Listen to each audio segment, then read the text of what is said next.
दोस्तों, भारत को पर्व एवं त्योहारों का देश कहने में कोई गलत नहीं हो सकता, क्योंकि जितने त्यौहार हमारे भारत देश में मनाए जाते हैं शायद ही इतने कोई देश में मनाए जाते होंगे। और इन्हीं पर्व में एक महत्वपूर्ण पर्व है छठ महापर्व, जिसके बारे में मैं आज इस पर्व के बारे में बताऊंगा। यह पर्व क्यों मनाया जाता है, छठ पर्व किस प्रकार मनाया जाता है और कौन है छठी मैया। हेलो फ्रेंड, मैं राहुल आपको स्वागत करता हूं आपको अपने चैनल पावरफुल डीपीएस स्टडी में। अगर अब तक आप इस चैनल को सब्सक्राइब नहीं किए हैं तो वीडियो के नीचे दिख रहे लाल बटन को दबाकर चैनल को सब्सक्राइब कर दें। छठ का शुरुआत दीपावली से ही हो जाती है। ये पर्व भारत के बिहार, झारखंड एवं पूर्वी उत्तर प्रदेश में मनाया जाता है। धीरे धीरे ये पर्व प्रवासी लोगों की सहायता से पूरे विश्व भर में मनाया जाता है। छठ पर्व का शुरुआत आखिर कैसे हुआ, इसके पीछे कई ऐतिहासिक कारण है।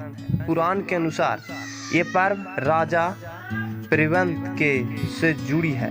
कहा जाता है राजा प्रेवंत को कोई संतान नहीं थे, तब महर्षि कश्यप ने पुत्र की प्राप्ति के लिए यज्ञ कराकर प्रेवंत के पत्नी मालिनी को आहुति का बनाई गई खीर दिया। इससे उसकी पुत्र की प्राप्ति हुई, लेकिन वह पुत्र मृत पैदा हुआ। प्रेवंत राजा पुत्र को लेकर शमशान गए और पुत्र के वियोग में प्राण त्यागने लगे। इसी वक्त भगवान ने मानस पुत्री देवी को प्रकट किया। उन्होंने राजा से कहा कि मैं सृष्टि के मूल प्रवृत्ति के छठे अंश में उत्पन्न हुआ हूँ, इसी कारण मैं षष्ठी कहता हूँ।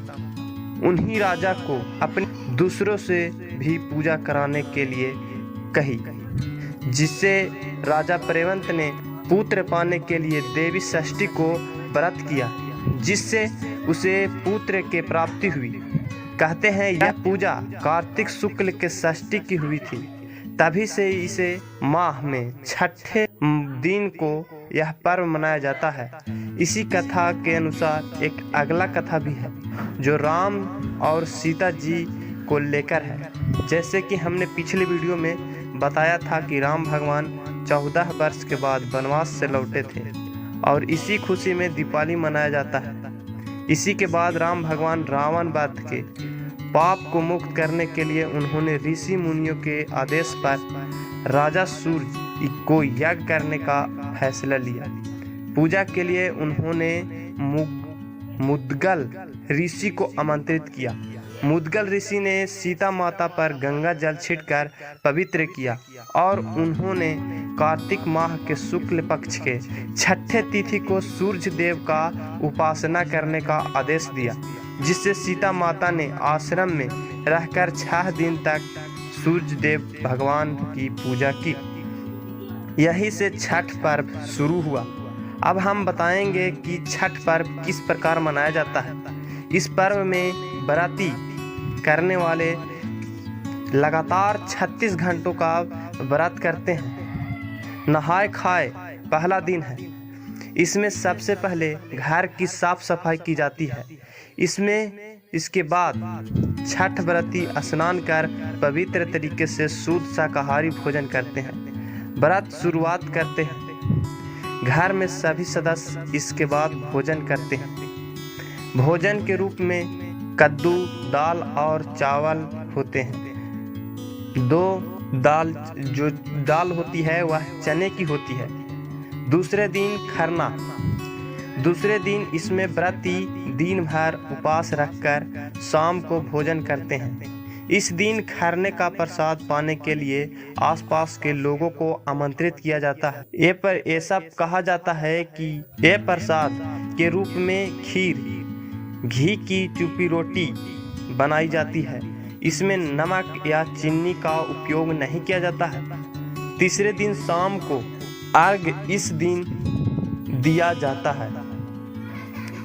तीसरे दिन शाम को अर्घ देने से पहले छठ का प्रसाद बनाया जाता है। यह प्रसाद घर में ही बनाया जाता है। इस प्रसाद के रूप में ठेकुआ तथा कसार और फल तथा सब्जियों का भरपूर महत्व है और इस पर्व में प्रयोग में आने वाला बर्तन मिट्टी तथा बांस के बने होते हैं। इसके बाद बांस के टोकरी में अर्घ का सामान सजाया जाता है और व्रती के साथ साथ आसपास के पड़ोस के लोग तथा घर के लोग भी उसके साथ नदी तथा तालाब के सूरज के अर्घ देने के लिए जाते हैं। उस समय वहाँ एक मेले जैसा माहौल बन जाता है।